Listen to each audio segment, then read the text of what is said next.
Question है HTET 2022 PGT के solution है क्वांटिटेटिव और रीजनिंग के।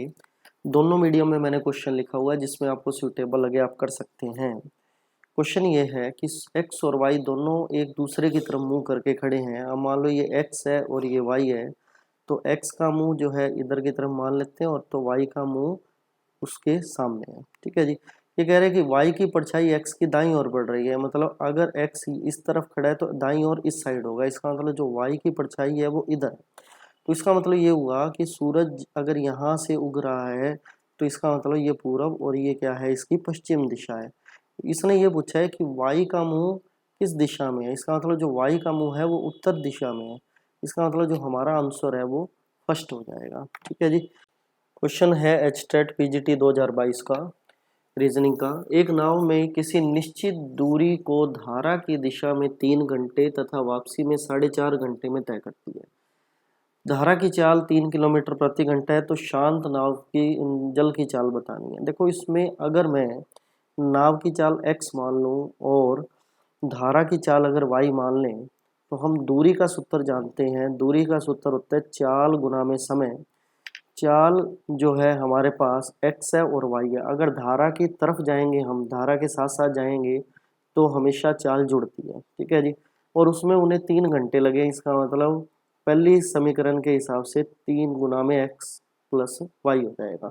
दूसरी के हिसाब से 4.5 घंटे जो है उसके अंदर क्या हो जाएगा, धारा वापसी में है, तो इसका मतलब जो है अब की बार वापसी के लिए अपोजिट के लिए हमेशा माइनस किया जाता है। तो उसके अंदर जो है 4.5 घंटे लगे हैं उसको। तो ये दूरी जो है वापसी की होगी। ठीक है जी। दूरी हमेशा बराबर रहेगी, लेकिन समय जो है कम या ज़्यादा लगा है। ठीक है जी।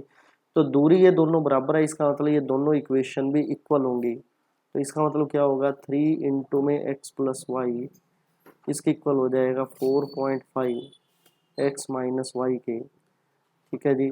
धारा की चाल जो है 3 किलोमीटर दी गई है, तो इसका मतलब अगर मैं धारा की चाल जो मैंने मानी थी y उसकी जगह 3 रख दूं तो कितना आएगा, x + 3 4.5 x - 3।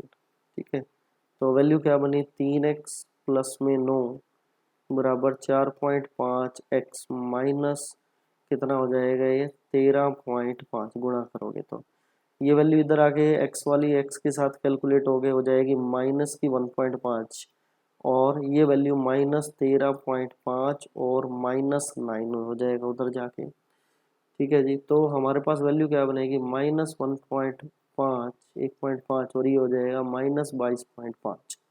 वैल्यू इससे कैंसिल होगी तो x जो हमारे पास आएगा 22.5 बटे में 1.5 कट गया, ये 15 पे ही पॉइंट से पॉइंट कैंसिल हो गया। तो ये यहाँ पे आंसर जो है हमारे पास 15 किलोमीटर पर आवर जो है आंसर आ गया। ठीक है जी। तो ऑप्शन जो हमारे पास आया ऑप्शन 4 जो है ये करेक्ट हो जाएगा। ठीक है जी। तो ध्यान से समझे इस कंसेप्ट को जो मैंने आपको बताया। जब धारा के साथ साथ चलेंगे तो जो चाल है जुड़ेगी। अगर धारा के प्रवाह के अपोजिट, ठीक है, वापसी में आएंगे तो हमेशा जो है जो स्पीड है, जो उनके अंदर जो डिस्टेंस वो मतलब उनकी जो स्पीड है वो माइनस हो जाएगी। ठीक है। तो ये कंसेप्ट आपने यूज करना है, उसी के बिहाफ पे ये क्वेश्चन कंप्लीट हुआ है। तो 4th ऑप्शन हमारा करेक्ट हो जाएगा। ठीक है जी। Thank you. एचटेट 2022 का क्वेश्चन है क्वांटिटेटिव और रीजनिंग का। क्वेश्चन क्या है, 10.5 सेंटीमीटर त्रिज्या का एक धातु का गोला पिघलाकर गोले को पिघलाया गया है और उसकी त्रिज्या दी गई है, जिसको मैं मान लेता हूँ R1। त्रिज्या थी 10.5 सेंटीमीटर। पिघलाकर किसमें बदला गया, 3.5 सेंटीमीटर और त्रिज्या और 3 सेंटीमीटर ऊंचाई वाले कई शंकुओं में डाल दिया जाता है। ठीक है। कई छोटे छोटे शंकुओं में डाल दिया जाता है। तो शंकु की त्रिज्या अलग से दी गई है, उसको R2 कह रहे हैं, और उसकी जो ऊंचाई है वो मैंने h मान ली, विच इज 3 सेंटीमीटर। ठीक है जी। जब भी किसी एक मतलब शेप से दूसरी शेप में बदला जाए तो हमेशा वॉल्यूम का फार्मूला लगेगा, ध्यान रखें। तो गोले को शंकु में बदला गया, तो गोले का जो आयतन है सबसे पहले मैं लिखूं तो 4/3 पाई r³ होता है, तो r1³। ठीक है जी। r1 की वैल्यू क्या है 10.5 पूरे की पावर 3, और यहाँ पे वॉल्यूम शंकु का मैं V2 मान लेता हूँ, जो कि क्या होता है 1/3 पाई आर स्क्वेयर एच। मैंने त्रिज्या को R2 माना हुआ है, 1/3 पाई R2 कितना है 3.5 का स्क्वेयर इंटू में H कितना है 3। ठीक है जी। देखो, एक से दूसरे में बदला है, इसका मतलब इनके वॉल्यूम तो होंगे बराबर, लेकिन कई शंकुओं में बदला है, तो कई मतलब कितने हमें इसका नहीं पता, तो वो मान लेते हैं हमने n मान लिया, मतलब n शंकुओं में बदला गया, तो n आयतन के बराबर है, तो n इंटू में जो आयतन है, जो वॉल्यूम है, उसके बराबर मैंने रख दिया। जितने भी शंकु बने होंगे वो n का मान हमारा आ जाएगा, तो पाई से पाई कट जाएगा, 3 से 3 कट जाएगा। n की वैल्यू निकालने के लिए ये टर्म डिवाइडेशन में ले जाएं, तो 4 इंटू में 10.5 का क्यूब डिवाइडेड बाय 3.5 स्क्वेयर, ठीक है जी, इंटू में 3। ठीक है जी। वैल्यू अगर सोल्व करें तो 4 इंटू 10.5 इंटू 10.5 इंटू में 10.5 डिवाइडेड बाय 3.5 इंटू में 3.5 इंटू में 3। ठीक है जी। ये कट जाएगा इससे 3 पे, ये भी कट जाएगा इससे 3 पे, ये कट जाएगा इससे 3.5 पे। ठीक है जी। पॉइंट हटा के जब बटे में 10 लगाओगे तब और वैल्यू कटेगी, तो आप जब इसको सोल्व करोगे तो n की वैल्यू जो है टोटल मिला के 126 आ जाएगी। ठीक है जी। तो 126 वैल्यू आएगी हमारे पास, तो आंसर जो है सेकंड ऑप्शन हमारा करेक्ट हो जाएगा। ठीक है जी। ऐसे ही और सोल्यूशन अगर आपको चाहिए तो हमारे चैनल को सब्सक्राइब करें। एक काफ़ी कंफ्यूजिंग सा क्वेश्चन है, ध्यान से समझें। यदि कोई धनराशि वार्षिक चक्रवृद्धि ब्याज के आधार पर 3 वर्षों का चक्रवृद्धि ब्याज जोड़कर 3/8 गुना हो जाए तो ब्याज की वार्षिक दर क्या है, ये बतानी है। इंग्लिश में आपके सामने लिखा हुआ है, जिन्हें हिंदी में समझ आता है हिंदी में देखें, जिन्हें इंग्लिश में समझ आता है इंग्लिश में देखें। ये खैर, अगर हम चक्रवृद्धि ब्याज की बात करें और अगर मैं मान लूँ जो रेट ऑफ इंटरेस्ट है, प्रिंसिपल है, सबसे पहले प्रिंसिपल मैंने मान लिया x है, और रेट ऑफ इंटरेस्ट जो है मैंने मान लिया R% पर एनम है। ठीक है जी, पर एनम। ठीक है, तो एनुअली जो है मैंने R% मान लिया। चक्रवृद्धि ब्याज हम क्या लिखते हैं, चक्रवृद्धि ब्याज मतलब कंपाउंड इंटरेस्ट जो हम लिखते हैं वो होता है x इंटू में 1 plus R/100 raise to the power t for time minus x, यही लिखा जाता है। ठीक है जी। तो अब ये जो बात कह रहे हैं थोड़ा सा ध्यान से समझें। अगर मान लो अपने को सिर्फ और सिर्फ ये पता करना होता कि टोटल अमाउंट कितनी चाहिए, तो हम जो है प्रिंसिपल को माइनस ना करते, हमें टोटल अमाउंट का पता लग जाता। हमें जो है चक्रवृद्धि ब्याज कंपाउंड इंटरेस्ट का पता करना है, तो हमने x को माइनस किया। ठीक है। तो ये कह रहे हैं कि कोई धनराशि वार्षिक ब्याज के आधार पर 3 वर्षों में, तो मतलब t की वैल्यू मैं 3 रखूंगा, तो जोड़कर जो है 3 से 3/8 गुना हो जाती है। किसकी 3 से 3/8 गुना? धनराशि की, जो हमारे पास प्रिंसिपल था। इसका मतलब ये हुआ कि x जो है हमारे पास अगर टोटल राशि थी तो उसका 3 सही 3/8 गुना वो हो गई। ठीक है, कब? 3 वर्षों के बाद। ठीक है जी। और रेट ऑफ इंटरेस्ट का हमें नहीं पता, वो हमें पता करना है। पावर जो है वो 3 है। ये मैंने x को यहाँ माइनस नहीं किया क्योंकि जो है टोटल अमाउंट जो है 3 से 3/8 गुना हुई है। ठीक है जी। ये बात आप ध्यान से समझे। तो x से x कट गया, ये कितना हो जाएगा 24 और 3 27/8, इसके इक्वल हो गया 1 सही plus sorry 1 plus R/100 raise to the power 3। इसको हम लिख सकते हैं 3/2 रेज टू दी पावर 3, जो कि इससे कंपेयर हो जाएगा 1 plus R/100 raise to the power 3। Comparison करोगे तो 3/2 जो है किसके इक्वल हो जाएगा 1 प्लस R/100 के, और 1 इधर जाके माइनस हो जाएगा तो क्या रह जाएगा 1/2 which is equal to R/100। तो जो वैल्यू आएगी हमारे पास R की वो क्या आएगी 100/2 विच इज 50% आ जाएगी। तो हमारा आंसर जो बनेगा ऑप्शन नंबर 4 बनेगा जी। क्वेश्चन है एचटेट पीजीटी 2022 का रीजनिंग और क्वांटिटेटिव का। क्वेश्चन काफ़ी इंटरेस्टिंग है। 1865 लोगों में से 660 अंग्रेजी बोल सकते हैं और 1305 जो है हिंदी बोल सकते हैं, परंतु 120 व्यक्ति दोनों भाषाओं में से कोई भी नहीं बोल सकते। तो कितने लोग जो है दोनों भाषाएं बोल सकते हैं, हमें ये बताना है। ठीक है जी। तो अंग्रेजी बोलने वाले, इनको ले लेता हूँ मैं, एन ई से डिनोट करता हूँ, वो है हमारे पास 660, और एन एच हिंदी बोलने वाले वो है 1305। ठीक है जी। जब ये लाइन लिखी आ जाए आपको, कोई भाषा नहीं, सारों में नहीं नहीं आ जाए ये वर्ड, तो इसका मतलब जो टोटल जितने भी दिए गए होते हैं वो यूनिवर्सल सेट होता है, उसको एन यू से डिनोट किया करो। ठीक है जी, 1865। ठीक है। तो नहीं बोलने वाले कितने हैं? 120 हैं। इसका मतलब क्या हुआ, कोई भी एक भी लैंग्वेज नहीं बोलता। ठीक है जी। यूनियन हम लगाते हैं, आप जानते होंगे, अगर कोई भी एक लैंग्वेज बोल पाए और ऊपर अगर बाढ़ लग जाए, इसका मतलब कोई भी एक भी लैंग्वेज नहीं बोल सकता। इसका मतलब ये होता है कि वो जो एन यू में से कोई भी एक लैंग्वेज बोलने वाले जब माइनस करेंगे तो हमारे पास वो मिलेंगे जो कोई लैंग्वेज नहीं बोल सकते। ठीक है जी। ये हमें गिवन है 120 जो कोई भी नहीं बोल पा रहे। ठीक है जी। और 1865 है टोटल। तो जब हम घटाएंगे तो हमें वो मिल जाएंगे जो कोई भी बोल पा रहे हैं, कोई भी एक बोल पा रहे हैं, कम से कम एक बोल पा रहे हैं। तो N E union H, union हम और के लिए लगाते हैं जब एक की चॉइस हो। 1865 में से जब 120 को माइनस किया गया तो हमारे पास जो वैल्यू आएगी 1745 आ जाएगी। ठीक है जी। लेकिन हमें निकालना है दोनों बोल पाए, इसका मतलब एंड वर्ड यूज किया जा रहा है।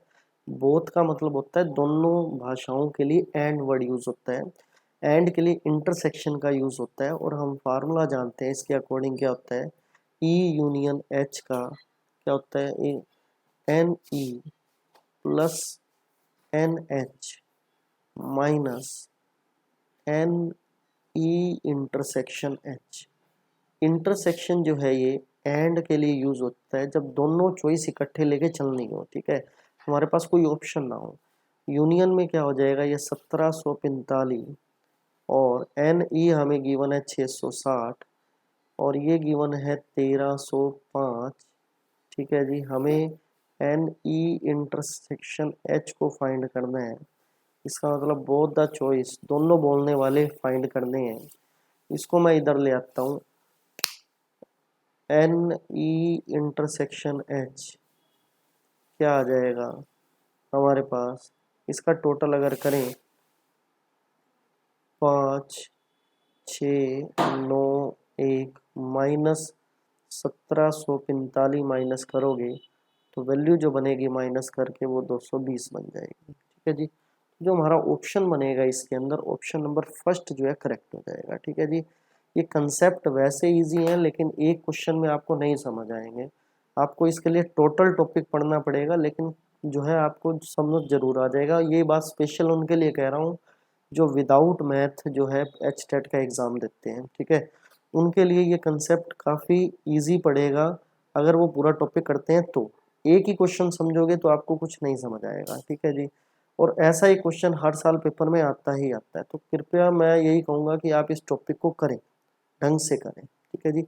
और सोल्यूशन के लिए हमारे चैनल को सब्सक्राइब कर लें। Thank you. क्वेश्चन है रीजनिंग और क्वांटिटेटिव एप्टीट्यूड स्टेट पीजीटी 2022 का। क्वेश्चन को समझो। एक चावल की कीमत में 20% की कमी हो जाने पर एक ग्राहक 800 रुपये में 12.5 किलोग्राम चावल ज़्यादा खरीद लेता है, तो चावल की मूल कीमत ग्राम कितनी है?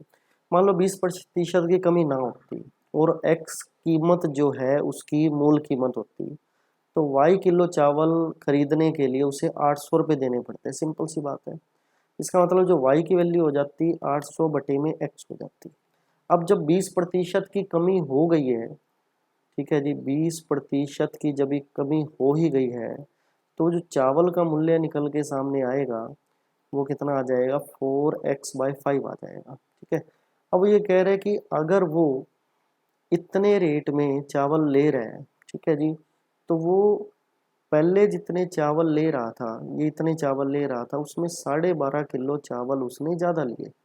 ठीक है जी, 12.5 किलो चावल ज़्यादा लिए, वो कितने रुपए में लिए? 800 रुपये में लिए। ठीक है, तो वैल्यू जब सोल्व की हमने, जब इसको मल्टीप्लाई किया, तो 4 इंटू 800 बाई 5, एक्स एक्स तो कैंसिल हो जाएगा, और यहाँ 4x बाई 5 इंटू में 12.5 इक्वल टू 800। ठीक है जी, अब जस्ट इसको सोल्व करना है हमें, तो ये वैल्यू कितने पे कटेगी? 16×5 = 80, 160, 640, प्लस में ये पॉइंट हटाएं तो बीच नीचे 10 आ गया, कितने पे कटा ये? उसके बाद ये 25 पे। ठीक है जी, ये कट गया 2 पे, ये कट गया 5 पे, ये कट गया यहाँ से 5 पे, तो वैल्यू क्या आ गई? 10x equal to 800। ठीक है जी, तो वैल्यू हमारे पास क्या बनी? 10x इक्वल टू, ये हो जाएगा 160, तो x की वैल्यू क्या आ जाएगी? 16 किलोग्राम पर केजी, रुपीज़ पर केजी। ठीक है जी, तो ऑप्शन नंबर 4 जो है हमारा करेक्ट हो जाएगा।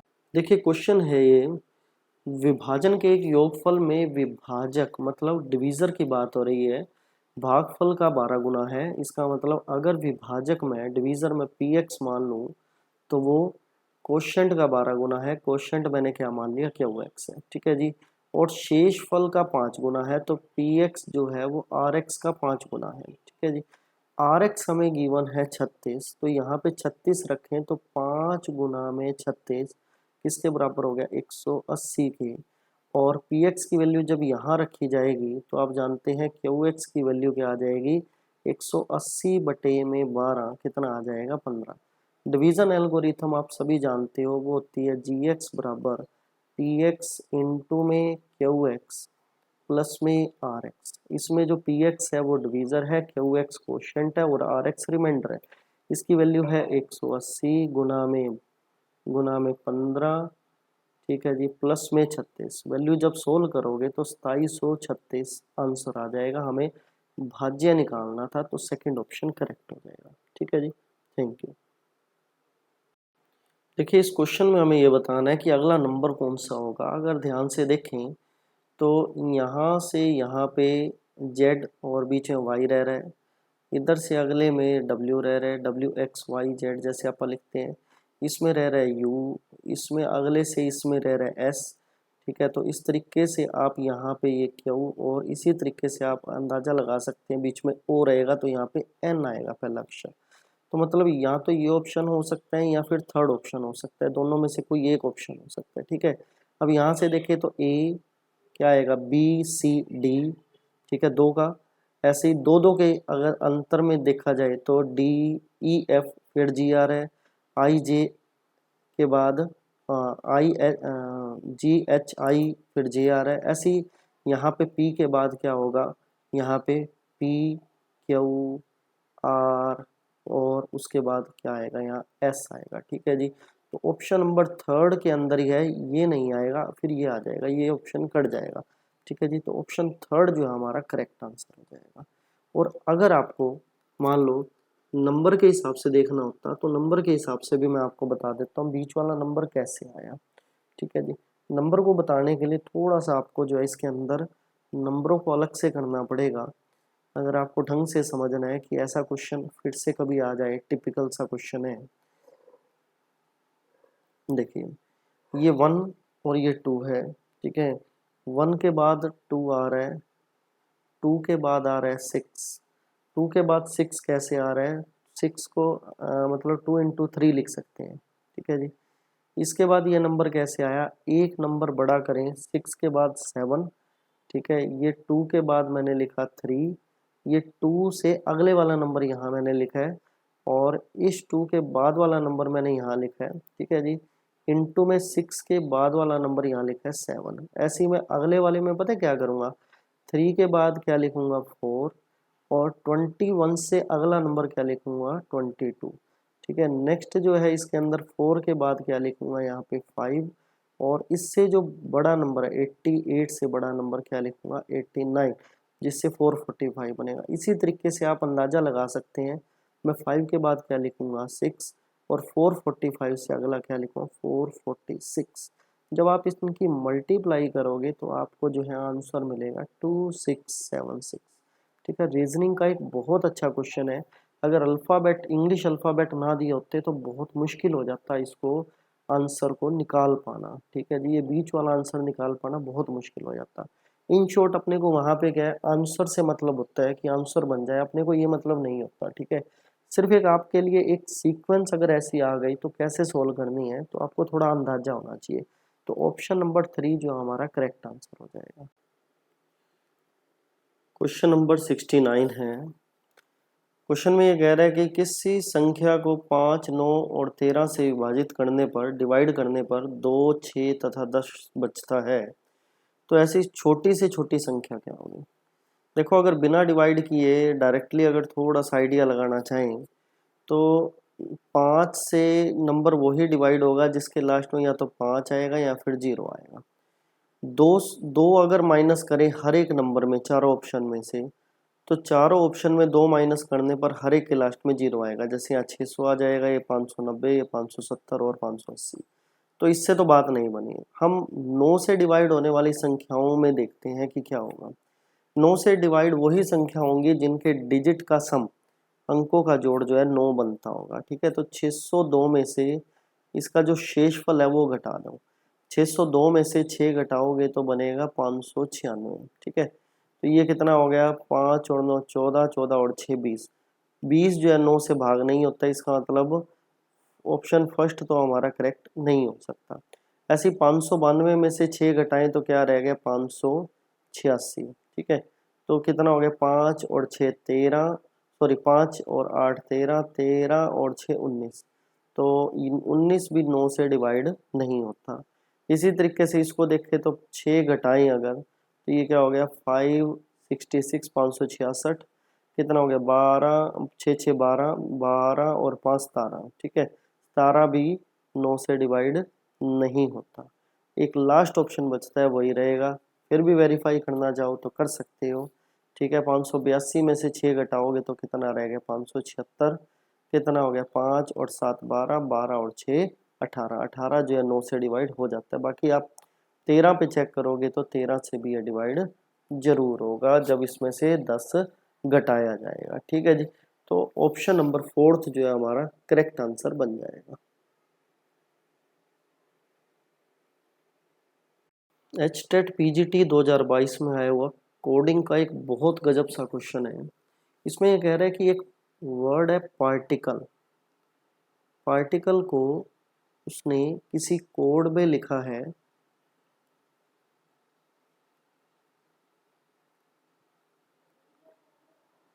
पार्टिकल को किसी कोड में लिखा है। अगर आप इस क्वेश्चन को पेपर में सोल्व करने बैठ जाओ तो ये आपका बहुत टाइम खा जाएगा। ठीक है जी, तो इसको जो है ढंग से सोल्व करने में मेरे को भी जो है 10 मिनट लग गए। देखिए, इस कोड में लिखा गया इसी तरीके से एक और है जनरेट। जनरेट को उसने लिखा है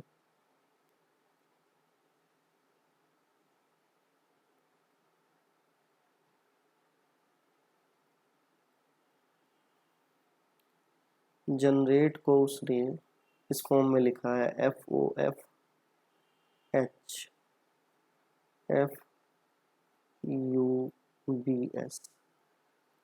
आप इस क्वेश्चन की खास बात अगर देखेंगे ना तो इसके अंदर ना सभी अल्फ़ाबेट जो है मतलब सभी वर्ड्स के अंदर 8-8 अल्फ़ाबेट है। तो हमें ये बताना है कि डॉक्यूमेंट की कोडिंग क्या होगी। इसकी कोडिंग को ध्यान से समझें कि कोड कैसे बनाया गया। देखो, ये जो है इससे मिला रहा हूँ, पी के बाद क्या हुआ आ रहा है, मतलब 1 एक्स्ट्रा, मतलब अगला नंबर है ये जो है कोडिंग में टी के लिए बाद यू, ये वाला है। ऐसे ही ए के बाद बी और पी के बाद, सॉरी आर के बाद एस। सेम वे में 4-4 के पेयर बनाए हैं। देखो, आई जो है जे में कन्वर्ट हो गया, ई जो है एफ में कन्वर्ट हो गया, C जो है D में कन्वर्ट हो गया, L जो है वो M में कन्वर्ट हो गया। ठीक है, मतलब एक अगला नंबर आ रहा है, अगला अल्फ़ाबेट का यूज़ कर रहा है वो। ठीक है, ऐसे ही आप समझो G जो है किस में कन्वर्ट हो गया, H में। ठीक है, E कन्वर्ट हो गया किस में, F में। ठीक है जी, ये वाला E F में, N के बाद आ गया O। इसी तरीके से यहाँ आ गया R S E F। ठीक है जी, सिमिलर वे में A B और S सॉरी T और U। अब आप इससे अंदाज़ा लगा सकते हैं डॉक्यूमेंट क्या आएगा। डॉक्यूमेंट D के बाद आता है E, वो यहाँ लिखा जाएगा। ठीक है जी, E U और यहाँ V लिखा जाएगा। O के बाद M N O P C D। ठीक है जी, ऐसी M N T U E F N O। अब आप आंसर मिला लो किसके साथ कौन सा मिलेगा। ठीक है, ऑप्शन आपके सामने है, VDPE UOFN, ये वाला आंसर करेक्ट हो जाएगा हमारा। Option number third option correct हो जाएगा। बहुत बढ़िया क्वेश्चन था रीजनिंग का ये। ठीक है जी, ऐसी और वीडियो के लिए हमारे चैनल को सब्सक्राइब कर लें। Thank you.